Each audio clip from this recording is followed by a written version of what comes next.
Hello, Himanshu. Hello, Hi. I'm audible.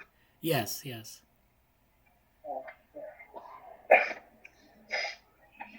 Just a second, I'm present on screen. Okay.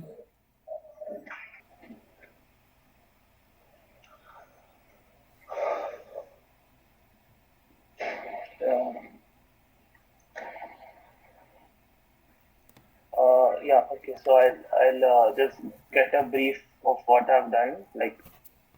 This is the Kaggle notebook in which I was trying to do the instance segmentation using mask RCNN, and I was able to almost do it, and the main issues I faced were with the dataset itself, because the annotations as well as basically the need for the Hacktoberfest, to create the good annotations as well as good uh, stuff so that the model can actually use and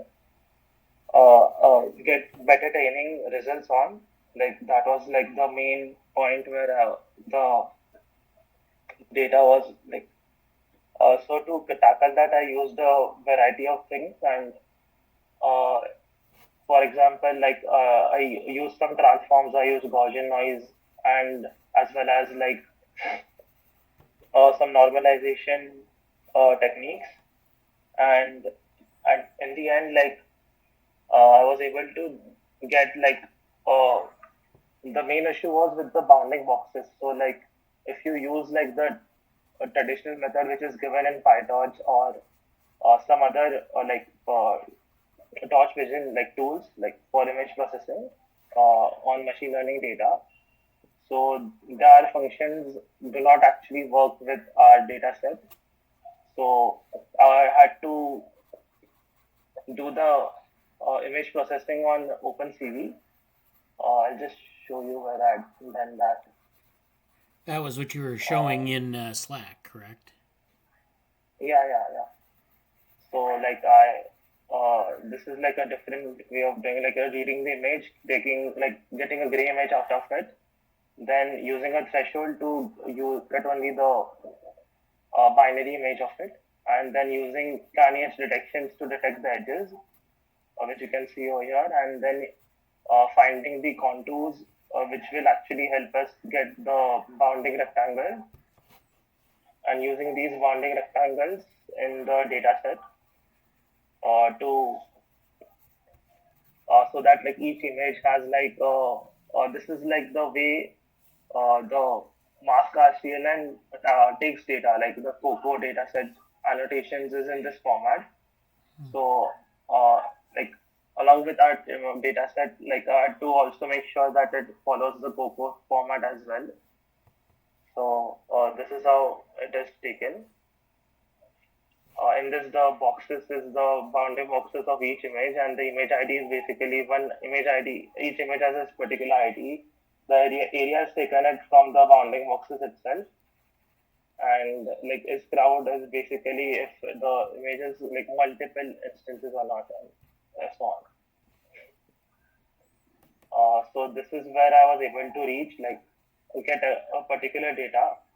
But during the training phase, the way mask RCNN trains and the way it was supposed to train, I was not able to actually figure that out because uh, this is the data loader to train the data, and I was getting LAN uh, losses after a while.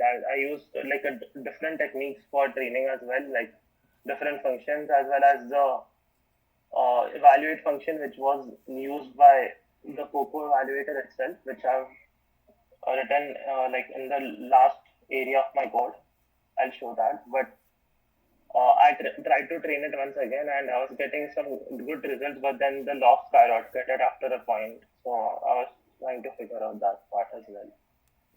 This is the evaluate function, and I'm also getting an error which I was not able to decode.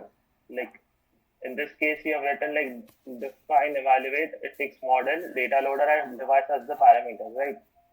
But like if you go over the function which I've written, just one second. Uh,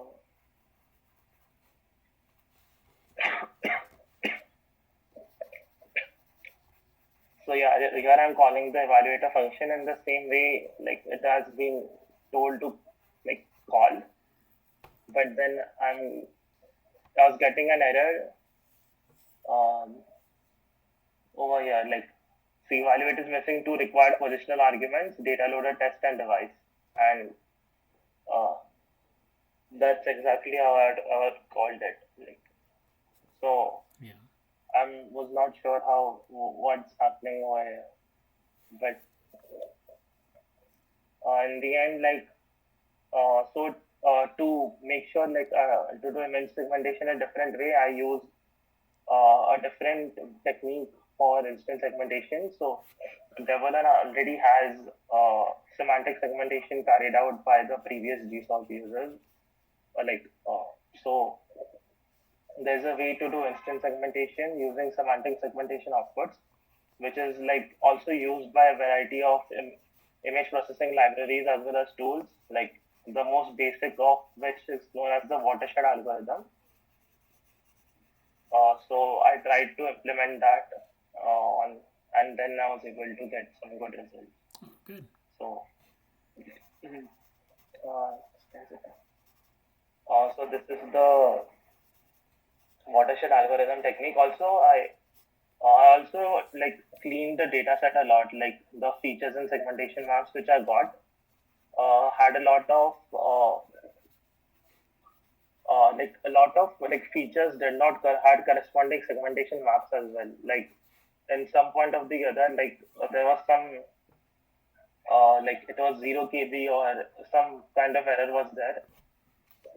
Uh, so like for features and segmentation folders, so what I did was I did some pattern regular expressions like to get common patterns, and I stored all the like common patterns in an array, and for each uh, common pattern which I found, like if uh, let's say like if there is L1 underscore 01 dot png, so we'll only put that in an array if its corresponding feature exists, like f01 underscore 01 dot png exists. And then I was able to reduce the data set to like around 1106 images. And it had like really good images which were like useful for training as well. So yeah, and then this is the getting bounding boxes using OpenCV code, which I had shown. Oh wow, like this is the way like Development does it. Like takes the segmenter and then predicts it. So using this predicted output, like what I did was like this is the original image and this is the predicted like image, like the masks.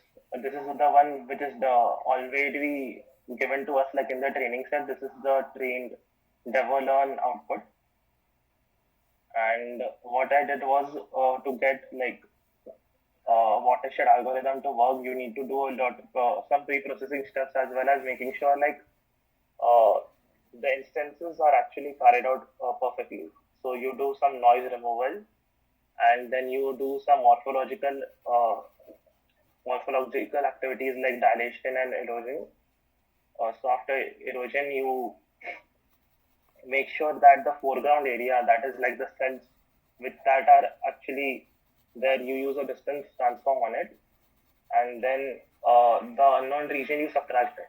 So you get this output, and in this case, you know that the output you are getting, like these small circles, these are cells, and these are the ones that are actually present, and these are the instances you could say of those cells. So you just use connected components to make sure like which components are connected, which are not connected, And for each labeling with those markers you get from the output of connected components, you make sure that you add it like so that you get the output, and then you put that in the CV.watershed algorithm, and this is like the image test image. This is the output you get using CV watershed algorithm. These are the ones, and these are the instances of those. Yeah. Also, one more thing which I did was like on stage two, like of demograph, like to topological data analysis part. Sorry.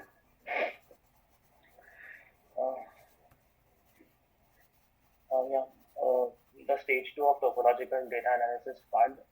So I was able to run this entire notebook, like, and add like the stage one has some different versions, and stage two has different Python versions as well as dependencies. And stage one is like a little ahead of stage two, and stage two DGL version does not correspond with stage one's PyTorch version, and it was like, but like I had managed to do it, and I've written like the exact versions for each of them. I'll like give it in the demograph channel itself. So this is the lineage data which we have, and corresponding like mother daughter cells. And this was done like to create a temporal graph using the CSV file which had all the coordinates, x and y axis, as well as the time intervals. So using that, I was able to create a graph. The graph is a little down. Yeah, this was the graph which was shown visualization, and this is like the mother cells, and these are the daughter cells, and then you can connect them like in this way. Like these are two corresponding successive indices of the graphs, like two successive graphs in that data set which was created. So I tried to do topological data analysis on it. So first, like to explain what this persistent homology is, I had created a taken some random vertices and create a like base data set out of it. Like you just 10 by 10 adjacency matrix, and I'll use like GTDA's implementation of persistence, like it is Waitore's persistence.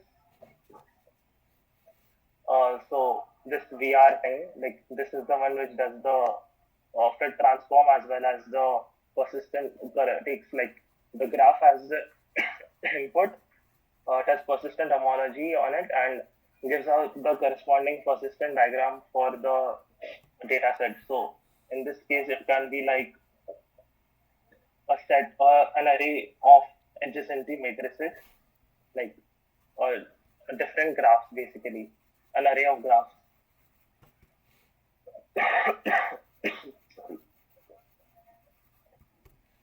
So in this we get like this is the persistent diagram, and the significance, like how to read this graph basically. So we have like on x-axis the birth of the holes, you could say, like so basic terminology in this is like you have like connected components, and these are like cyclical complexes which you can basically use to create shapes. So 0-dimensional, 1-dimensional, 2-dimensional cyclical complexes, like there's triangles, there is tetrahedrons, then there is lines, and the 0-dimensional is the point. So corresponding to that, we also have something called as holes, which is the way we use in persistent homology. So H0 is basically a hole, and H1 is, you could say, like if you look at if you look at a donut or a cup from above, like you could just see the hole in between, like it's just a circle. So in this case, like both them are kind of giving the same value into the, you could say, the topological feature in this. So what we do in persistent topology is to calculate like these holes, and we signify in this persistent diagram the birth of a hole as well as its death. So in this x and y axis, the birth and the death is corresponding to like each other. Like if its birth is at a time point 0.2 and its death is after a little bit after that, then you could say like if basically the more it's near to the xy line, like this x is equal to y equals x line, the more it does not like give any feedback like to the topological feature itself. What we are most interested in then these, you could say, holes, because their times of birth and times of death vary a lot.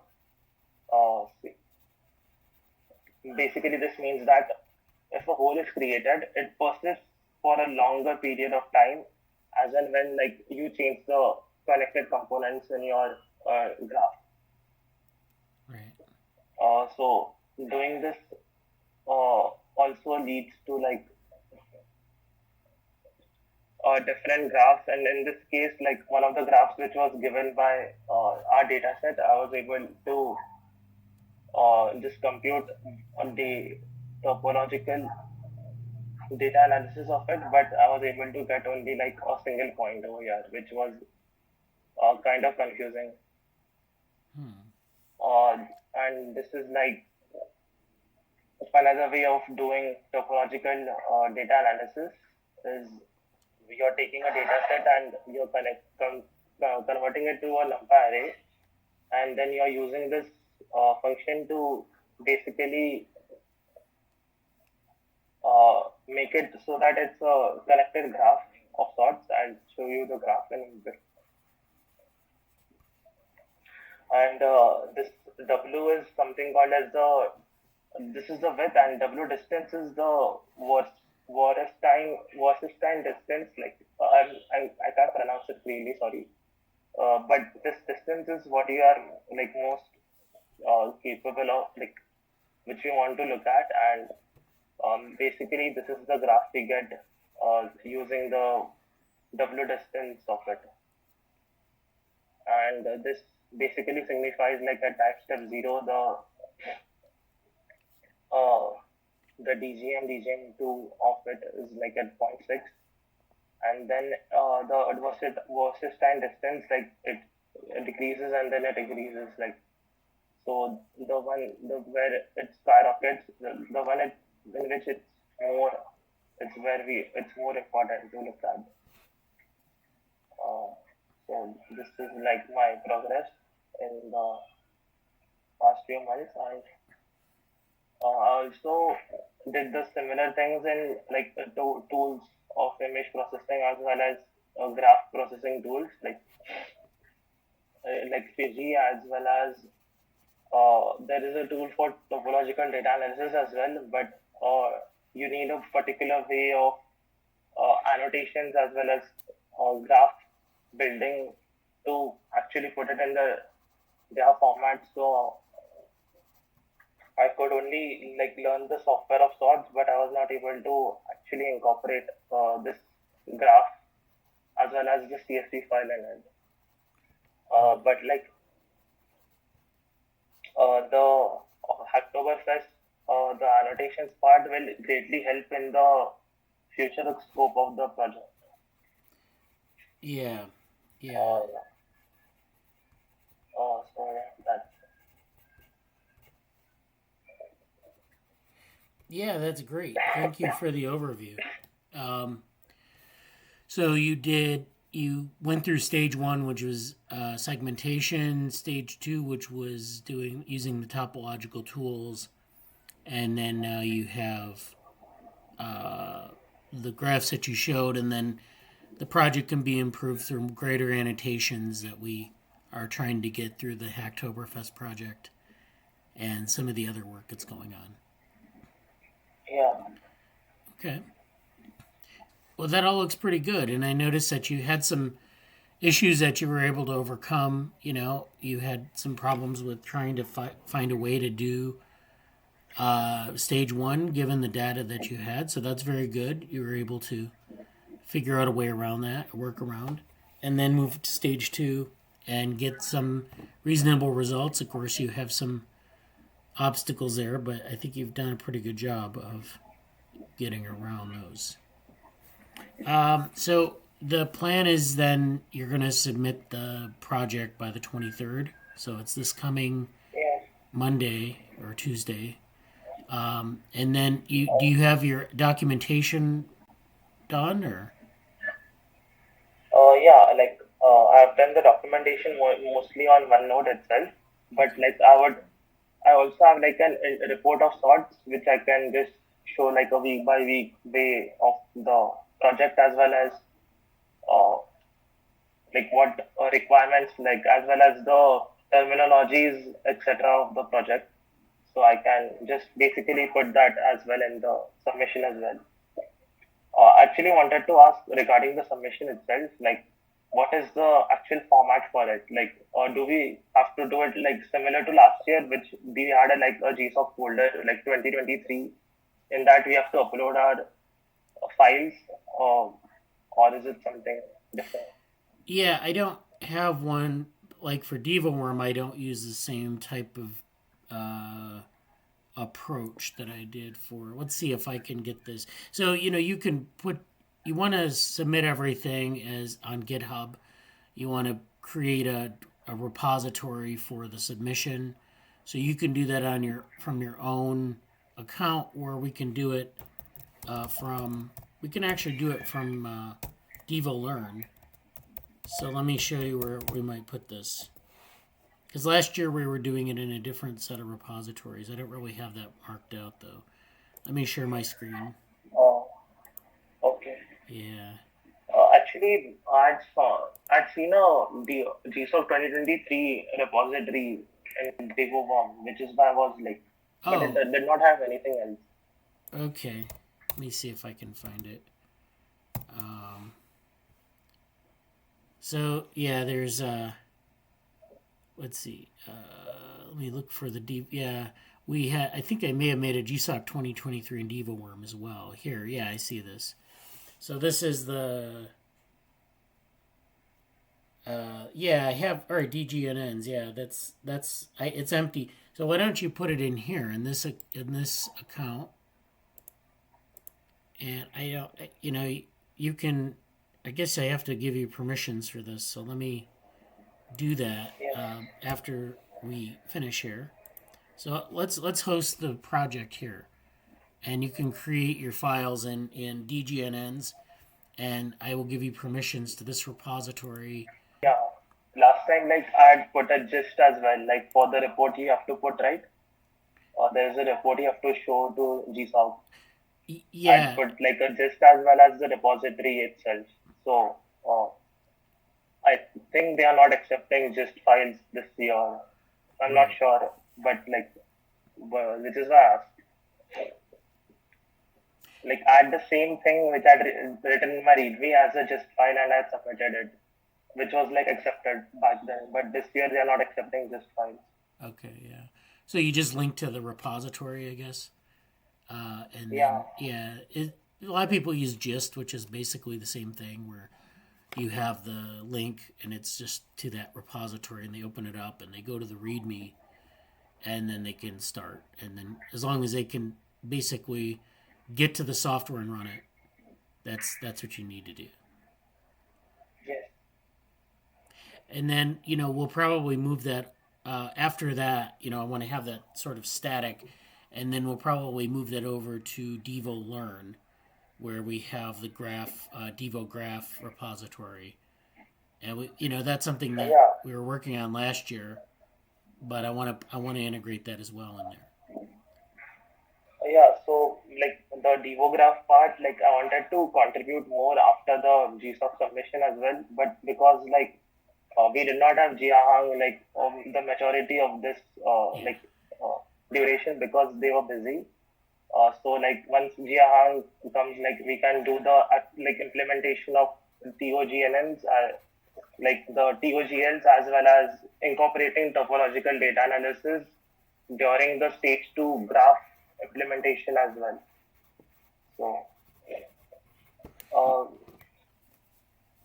like once we like I get to like get a brief overview of like how to get that going, I can basically incorporate that. Yeah. Because like yeah, so the like references as well as what was given, uh, it had like a lot of moving parts. So I'll just show you Okay. 1 second. Uh, where have I?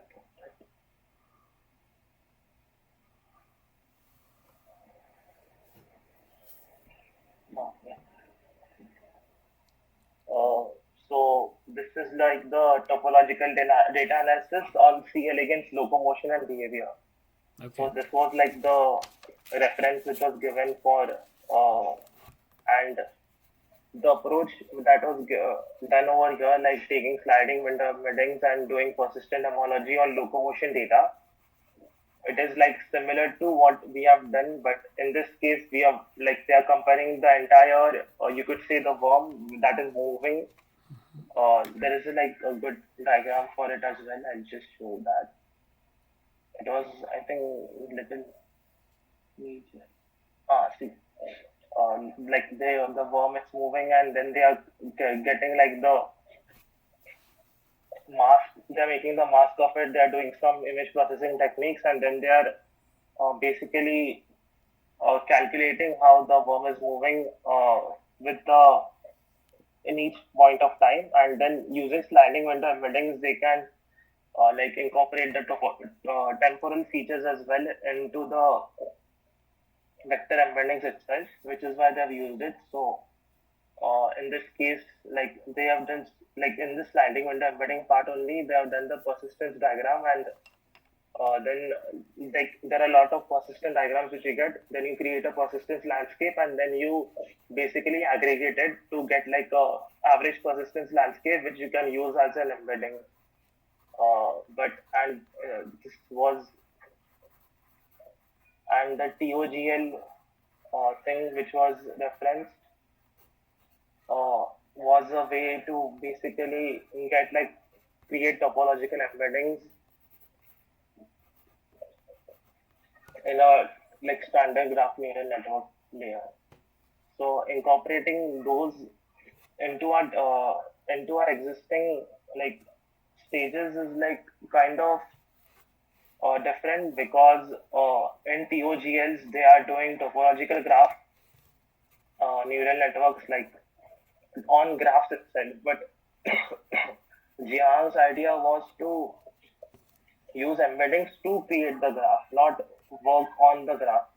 And all the examples I've seen of topological graph neural networks are on like on the created graph that you are doing some analysis. Not you are not creating a graph using topological TDAs. Like it's the opposite way. So which is why it was uh, little difficult. Which is why I need someone to mentor like properly in that part. So once that so right now like doing TDAs on the existing graph itself and then explaining how it and corresponds is the way approach I've given. All right. Uh, Yeah, it sounds good. Well, we'll have to work the details of that out later, and I haven't heard from Jiahong in a while myself, so yeah, we need to get in touch with him and see. yeah, like I was thinking like once like I'm a little better with my health and I can contribute in the project like and do the help Jiang to do the TOGLs incorporating in stage 2, or we can extend that as a different project itself, like as a Yeah. Yeah, yeah. Sorry, like my voice is weak. Oh, no problem. Yeah, I'm glad you were able to get everything ready for the submission. I know it's probably a struggle with your problems that you've been having, so I appreciate you being able to meet with me today. And yeah, I think everything looks pretty good.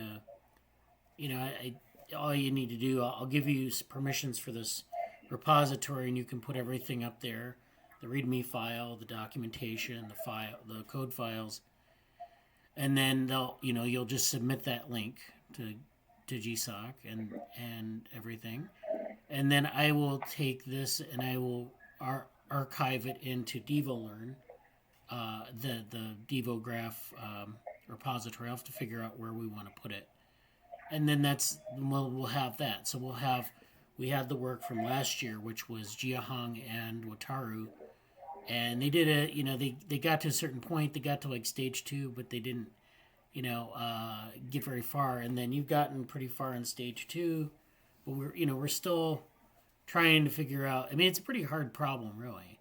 I mean, it's not Yeah. it's something you can just whip out. But no, we'll have stage 1, we'll have stage 2, and I think we'll have a lot of stuff there for people. Next year, we may do another version of it where we focus on stage 2, because we'll have the stage 1 materials there. So we could, and then of Stage 1 course, is like doing great. Yeah. yeah, and of Like course, the main. Sorry. oh, go ahead. Yeah. So like the main thing of stage 2 is that like create doing some sort of now that you have gotten the graph, you can do different like things with it. Like you could do link prediction as well as different tasks using those things as well. So that could be a different way as a project itself, like exploring what you can do out of which like the outputs of stage 2 that you have already gotten and then. Yeah, yeah, definitely. It like plus we have Sushmant's work on a lot of the core modules for DevoLearn, and that's something that we can leverage for. Like if people want to do stage 1 and they need more, we'll have like the work that's been done on stage 1, and then we'll also have that sort of stuff. And of course, we're working on this annotation part for Hacktoberfest. I don't know how far we'll get with that. We haven't really had a lot of people come in to do work on that, but that's something that we'll be doing probably next year for maybe a second project with DevoLearn is the annotation. So we would take what Sushmant has done this year with annotation, and then we can plug that into the stuff that basically into stage 1 here, and then that will help in stage 2. And there's stuff in stage 2 we'll need annotations for as well, but that's something that just we'll have to figure out. So yeah, it's great. Yeah, so let's get that submitted, and then you're welcome to participate in driving this forward. We'll probably be trying to get the next round of contributors for GSoC. We'll be coming up with sort of project descriptions in January. So that's something we'll kind of talk about, and then I'll try to get in touch with Jiahong and see what he thinks about how we can leverage some of these things. And so yeah, I appreciate all the work you've done this summer. Thank you. Yeah. Right. Thank you for being there, Bradley. Thanks. Yeah, no problem. Do you have any other questions or comments? No. All right. Well, thanks for meeting. Okay. Good luck.